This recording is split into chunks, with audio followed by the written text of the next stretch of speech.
Welcome to On the Line, the show that connects you to Vice News.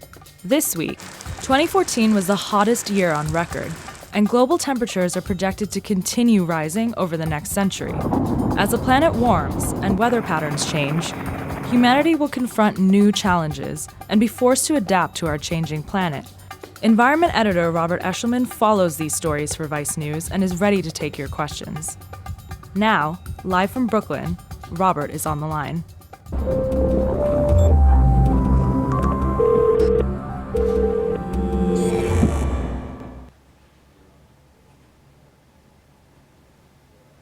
Hi, I'm Robert Eshelman. I'm Environment Editor here at Vice News, and I'm here to take your questions. Who do we have up first, Mike? Hey, Robert. So first today we have Mark, and Mark is calling in from Chiang Mai, Thailand. Awesome. Hey, Mark. Robert, how's it going? Good. How are you? How's Thailand? I'm good. Good. It's burning season, so it's a bit smoky out here, but the weather's nice otherwise. Good. So what's your question? Yeah, so when climate change is reported in the news, it can seem like such an intangible force, something that has yet to come. But the effects are playing out all over the world, yet many people still consider it a low priority. How do you think journalists can better cover the physical current effects of climate change on people and ecosystems? I think you almost kind of touched upon the answer in your question.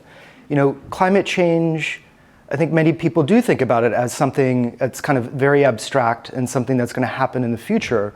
But like you said, we're seeing climate change happen all the time in our day-to-day lives, whether it be more intense, more frequent hurricanes hitting, the east coast of the United States, more intense, frequent cyclones in the Pacific. And I think bringing climate change from the abstract and from the future into something that you can talk about in these sort of day-to-day events, these headline-grabbing events, natural disasters and whatnot. So I think that's one way. The other way, I think, is just to really tell gripping stories about people who are either impacted by climate change, or scientists who are looking into the impacts of climate change and their effects on storms or temperature or what's happening with the polar ice caps. I think Neha Shastri was on last week talking about her documentary, the documentary that her and Iris produced on coal ash contamination in the U.S. I mean, that's a story that I think, on the surface of it, I mean, it's an environmental story, not a climate change story, but I think there's a lesson to be learned in what they did, which was, coal ash is basically it's the shit that is produced after you burn coal. It's not necessarily on the surface of it, I think, a very sexy topic. But what they did was, and I thought they did a great job at this, is finding people who were impacted by that water contamination and showing the kind of emotion of that, what that felt like, and what it felt like. I mean, there was a moment where they're interviewing a mother, and she describes the moment where she learned that her water was contaminated, and she's like, well, she thought about all the times her kids were drinking that water, and you could sort of really, I think, very much feel the concern that she had for her kids and the way that contamination impacted their lives and the concern that brought about. And I think it's a very similar strategy for talking about climate change, which is, when Hurricane Sandy hit New York, going out into communities that oftentimes aren't represented in the media, and going out to those places and talking to people about how climate change impacted them. And then, of course, there's interesting, stories going on with, scientists investigating what's happening in the Arctic or Antarctica. And then, politicians or people in direct action movements that are trying very, very hard to essentially euthanize the fossil fuel industry. And so I think it's just really getting down into the nitty-gritty of how climate change is impacting people and, and trying to highlight some of the characters, whether they be, champions for action on climate change or, fossil fuel interests or political interest opposed to regulation of the marketplace. Really kind of like focusing in on those individuals, which I think, just to finish up, I think that makes climate change, although it has some very particular challenges, like you were saying, it's thought of as abstract, it's thought about in the future. It's similar to any other stories that journalists deal with, which is how to make that story interesting to people that might not be familiar with it or might not be interested in it.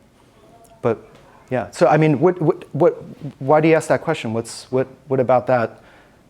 Well, I just feel like a lot of people a lot of the articles coming out on climate change might not interest so many people because it's so much of it is focused on the science or or communities that are so far removed from America or the West, where climate change is not so much a priority for people. Yeah. No.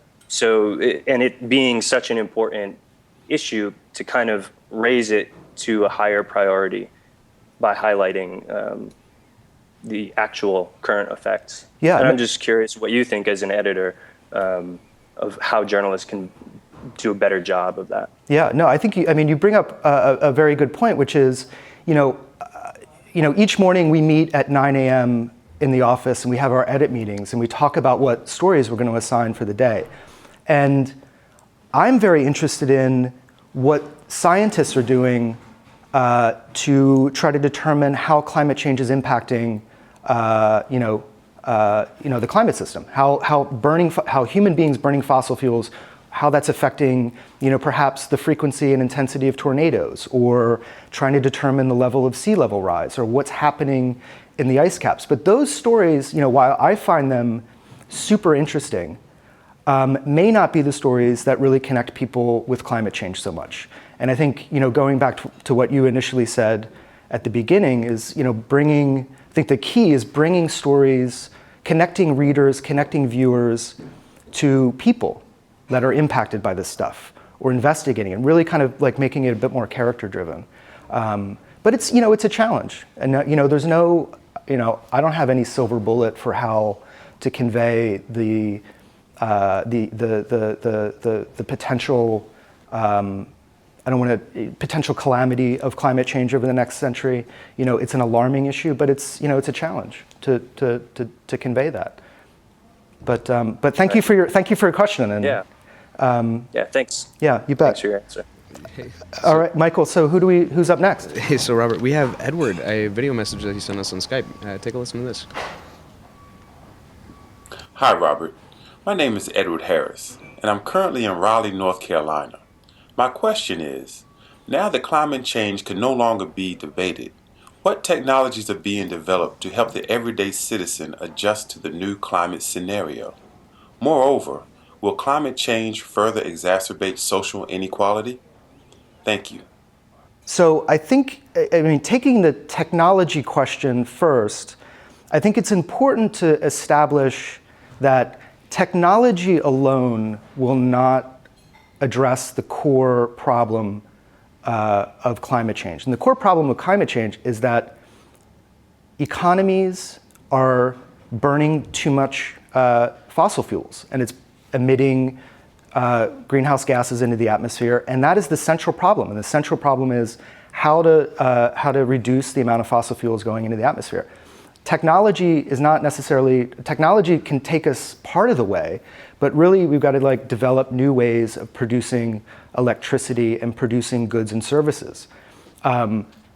There's already existing technologies that can be ramped up very, very quickly in the US and all around the world. There's solar technologies, there's wind energy technologies. One of the more controversial debates around the role of technology in addressing climate change is what's called geoengineering. And that's the idea of deploying one of two engineering technological technologies. One would be to block incoming solar energy, block incoming sunlight before it gets into the lower levels of the atmosphere. And the other technology would be to remove carbon dioxide from the atmosphere to help bring down global temperatures or help alleviate some of the future warming that may happen. So and those are quite controversial because it continues. There's like a lot of ethical and juridical concerns about how that might work, because you can imagine, and just to explain the technologies a bit, with blocking incoming solar energy, the technology would be essentially putting up, replicating, volcanoes, putting up aerosols into the upper levels of the atmosphere that would block incoming solar energy. The other would be sort of seeding clouds that would, block some incoming solar energy. Now, the problem with that is, again, it doesn't get to the core cause of global warming, which is that human beings are just, spewing too much greenhouse gases into the atmosphere. But you can imagine some of the geopolitical concerns, the geopolitical scenarios that might play out, which is like, well, India wants to deploy this technology, but it messes with the atmosphere in such a way that could cause, some droughts in China. And so there's a lot of governance issues around that, and I think more or less there's a consensus that those types of technologies should really not be considered on a large scale because of the problems that they could cause. The other geoengineering technology, one which would pull carbon dioxide out of the atmosphere, and then you could condense it and shove it back into the ground from where it came, that is widely seen as something that could be very beneficial to society. But that technology is not at a scale or at a level of development that can be deployed. So there's a lot of debate around geoengineering. There's a lot of technologies that currently exist that could be ramped up. But again, as I started out saying, technology can play a role in addressing climate change, but it doesn't get us out of the central problem, which is we need to stop burning as many fossil fuels as we do. That's a great answer, Robert. You ready for your next question? Wait, and he had a second part of that. Second part of it, he was asking about how climate change could exacerbate social inequality. Yeah, so this is a really interesting way of looking at climate change, which is, although climate change often gets discussed as an issue in and of itself, and it is a problem that needs to be addressed. We need to eliminate. We need to dramatically cut down on the amount of fossil fuels that we burn. The impacts of climate change are going to be grafted over already existing social issues. So if you look at sort of the issue of poverty, income inequality, climate change can potentially exacerbate those inequalities, to a very significant degree. Again, going back to Hurricane Sandy that hit New York, some of the communities that were hit the hardest are also ones that are the poorest in the city, and so getting aid to those communities, whether that be first responders or government assistance in rebuilding homes or potentially relocating people farther away from the coast in anticipation of future storms. I mean, these are, this is.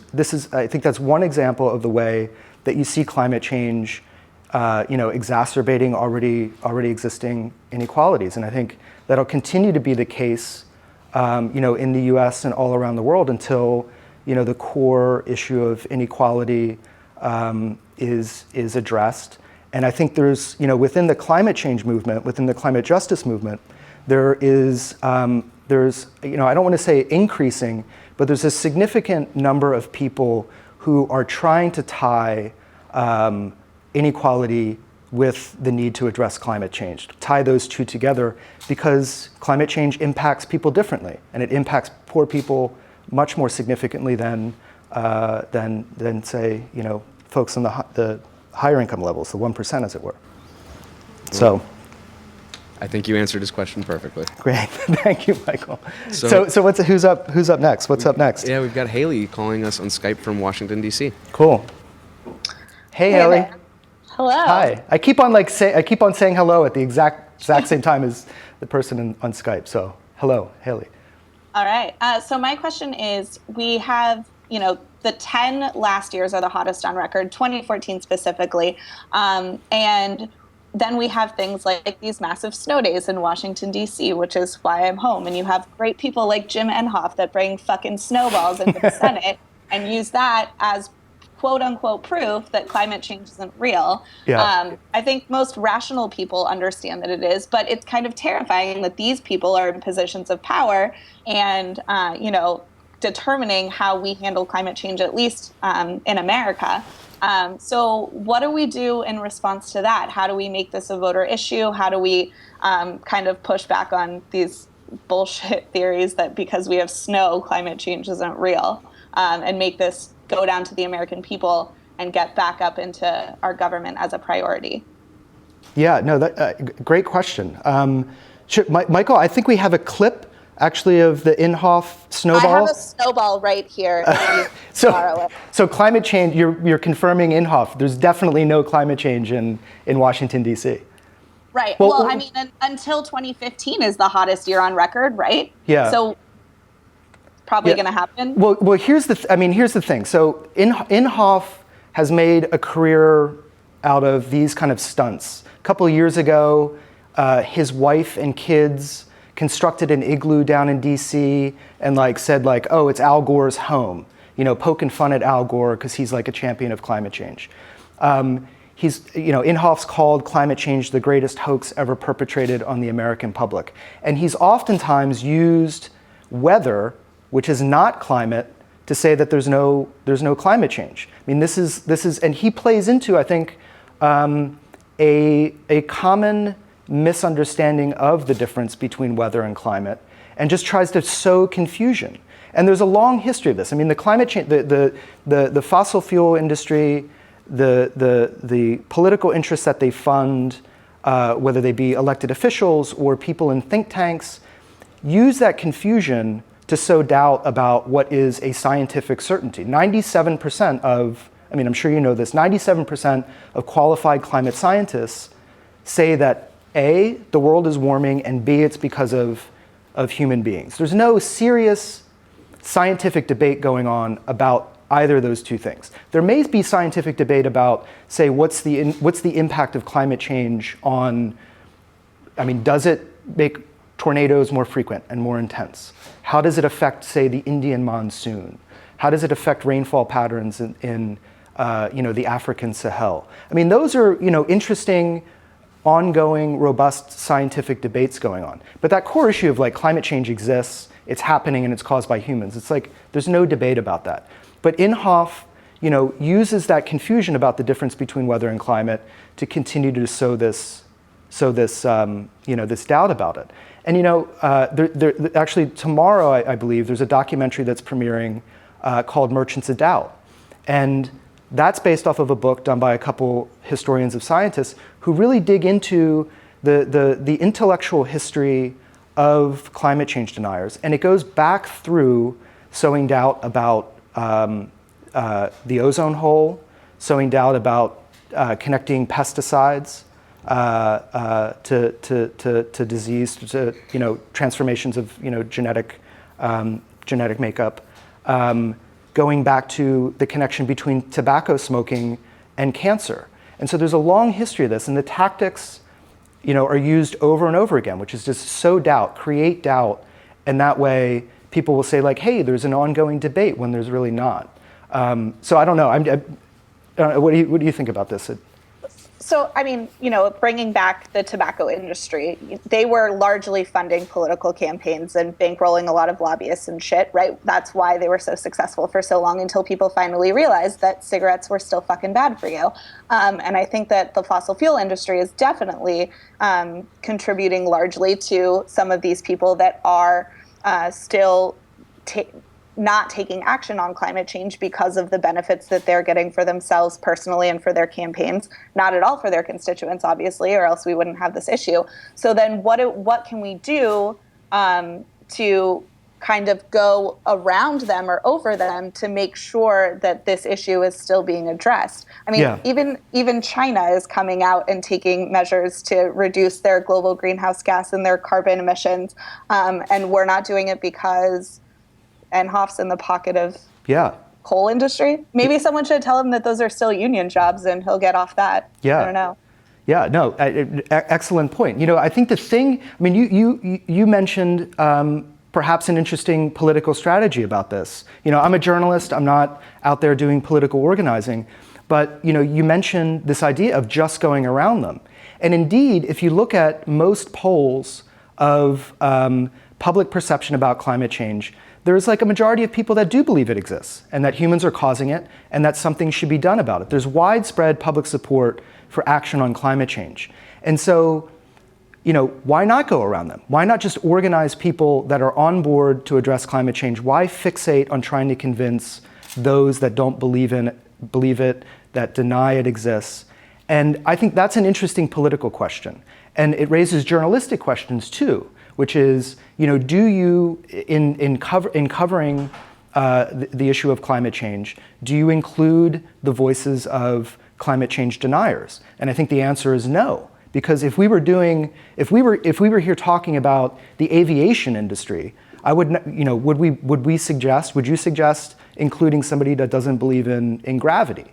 It would just be absurd. And so I think with both politics and with looking at it as a political issue, I think maybe it is a wise thing to go around them and not get too concerned about climate change deniers. But the problem arises that we're not talking about just members of the public that are denying climate change. We're talking about people like Jim Inhofe, who are in positions of power. And it's not, James Inhofe, who denies climate change, does this like snowball stunt.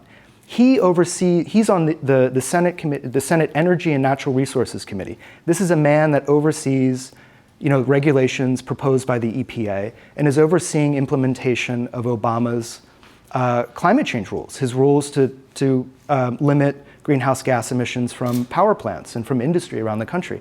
So that is why Inhofe is so alarming in a way. It's that he's in a position of power. He's not just some... Right. As a private citizen, I can't go and, start dealing out carbon taxes. Yeah, that's right. That's right. Yeah. So we got to get Jim Inhofe to do it. Yeah, well, maybe I think you bring up an interesting point, which is why not go to Oklahoma and start talking to his constituents about like, hey, many of the jobs that have been created since the Great Recession, one of the fastest growing sectors is renewable energy production. This is an economic issue for a lot of people. All right, thanks so much for your questions, Haley. Thank you. All right, Robert, you ready for a quick tweet? Yes. So what's the tweet? If you could answer us this question quickly. What is the difference between climate and weather? I know you started to get at this, but I think there's a lot of confusion out there. Yeah. So perfect tweet question. So the difference between weather and climate really comes back to, gets down to what scale of time you're looking at. Weather is what happens, from minute to minute, day to day, up to maybe a week. It's how hot is it outside right now? Is it raining? Weather is looking at temperature, precipitation. What's the visibility today? Is it foggy? Is it clear? How humid is it? But on a very, very short time scales. That's what we're talking about when we're looking at weather. Now, climate is what one expects to happen over long periods of time. Climate is, most scientists say that you need to look at what the average temperature, what the average precipitation pattern is over at least, at a minimum, 30 years, 3 decades. But oftentimes climate is something that's determined over centuries of looking at temperature and precipitation data. Weather is what is the atmospheric conditions like right now? Climate is what you expect to happen. Here in the Northeast of the United States, we expect, our expectations of the climate are that temperatures are going to be cooler in the winter than they are in the summer. During the summer, we're not going to get snow, but during the winter we are going to get snow. And so, it's a question of scale. And, like I was discussing with Haley, those two, the confusion between those two oftentimes gets used by climate change deniers to, sow doubt about climate change. That's a great answer. So Thanks. Let's say to our next caller. We have Nora calling us on Skype from Washington, D.C. Great. Hi, Robert. How are you? Good. How are you doing, Nora? I'm good, thanks. Snow day in D.C.? Yeah, snow day in D.C. So a few days ago, Vice published an article citing climate change as one of the likely causes for the uprising in Syria. Yeah. The article also states that the driest point of the drought was recorded in 2008. However, the uprisings themselves did not start until 2011, with the majority of the calls for reform being a change in the government and the removal or the lifting of martial law, as well as expanded civil rights. So I was wondering what you thought about where exactly is the nexus between climate change and the uprising in Syria? Because it seems that it seems to have been a more politically motivated uprising as opposed to something related to climate. Yeah, I would agree with you. It was a politically motivated uprising, and I think the researchers in the report would probably agree. So this is just as background for those who don't know, this is a report that came out authored by researchers at Columbia University and the University of California at Santa Barbara.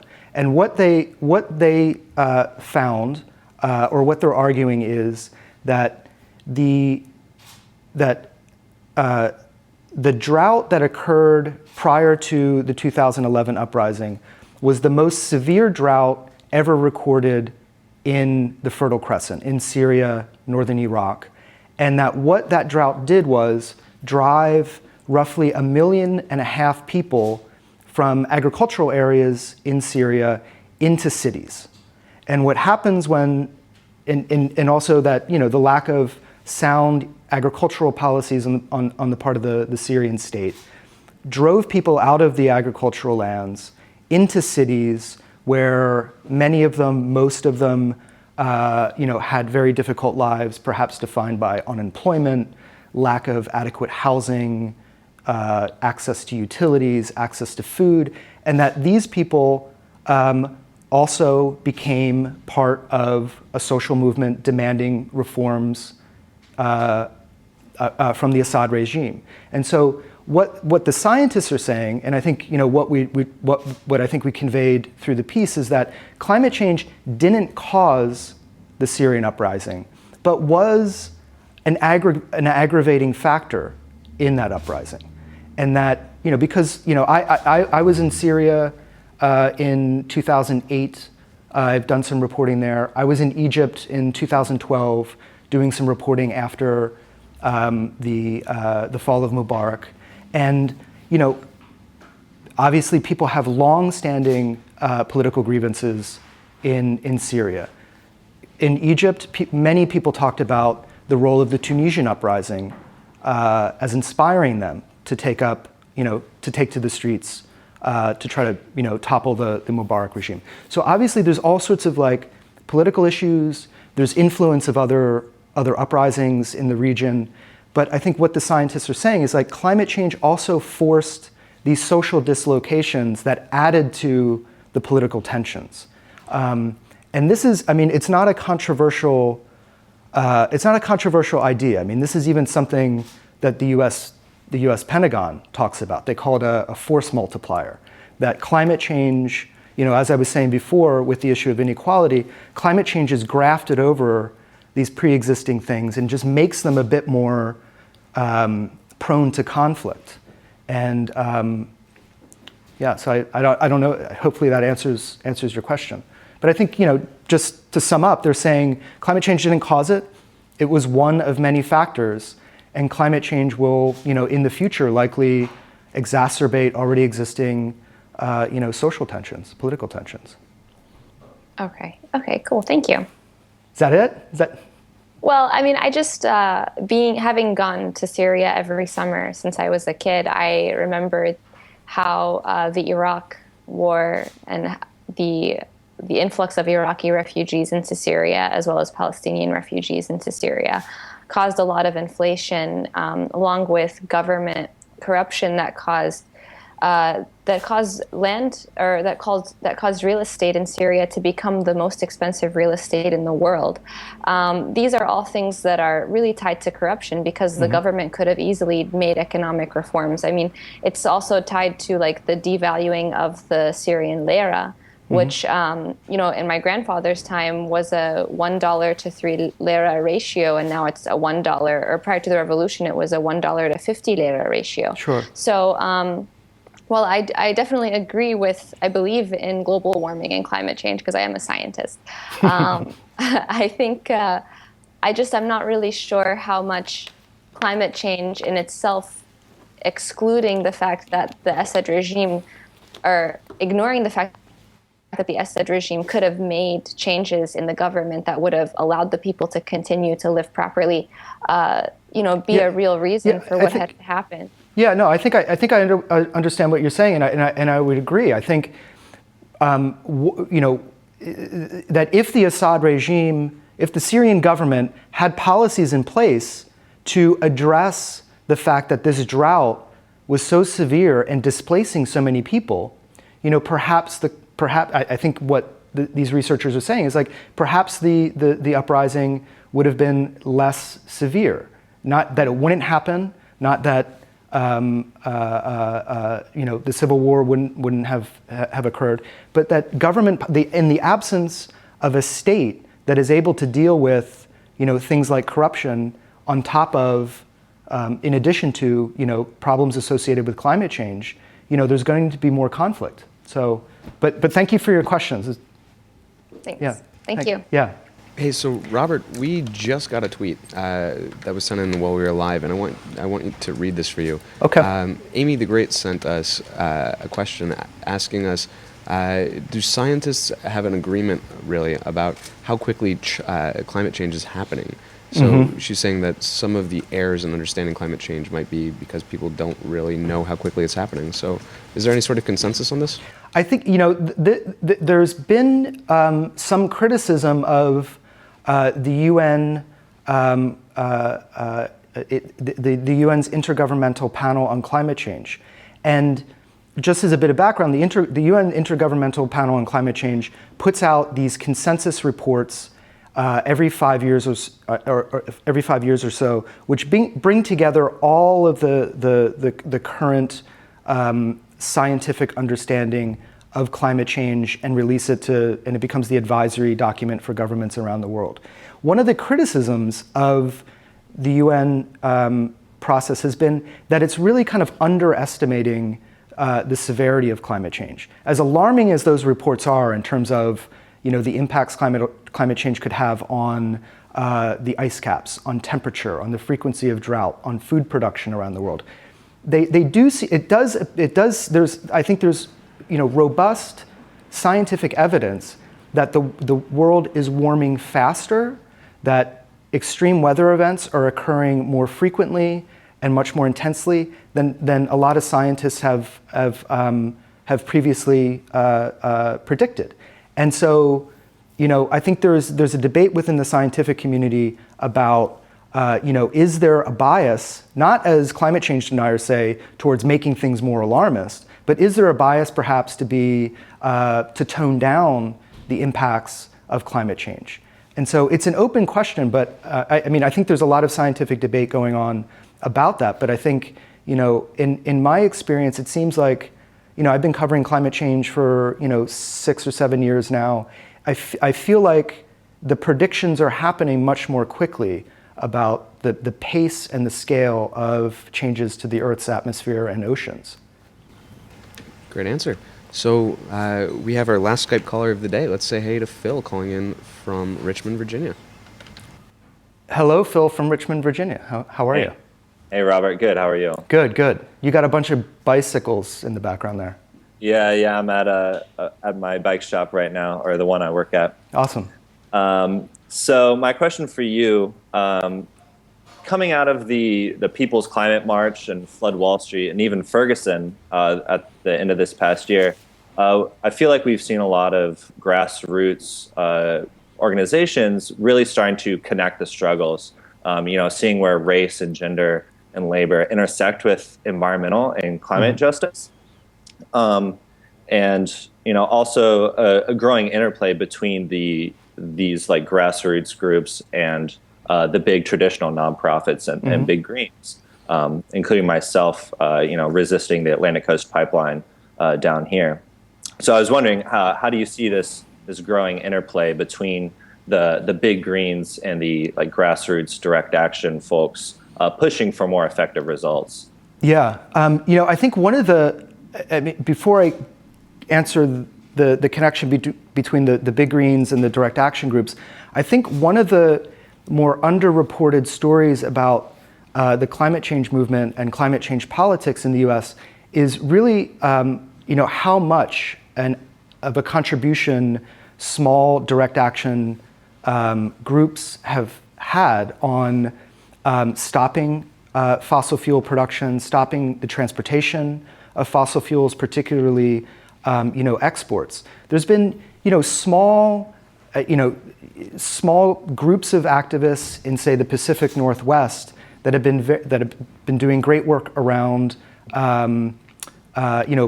blocking the construction of coal export terminals. There's been activists in the Plain States, bringing a lot of attention to oil by rail shipments.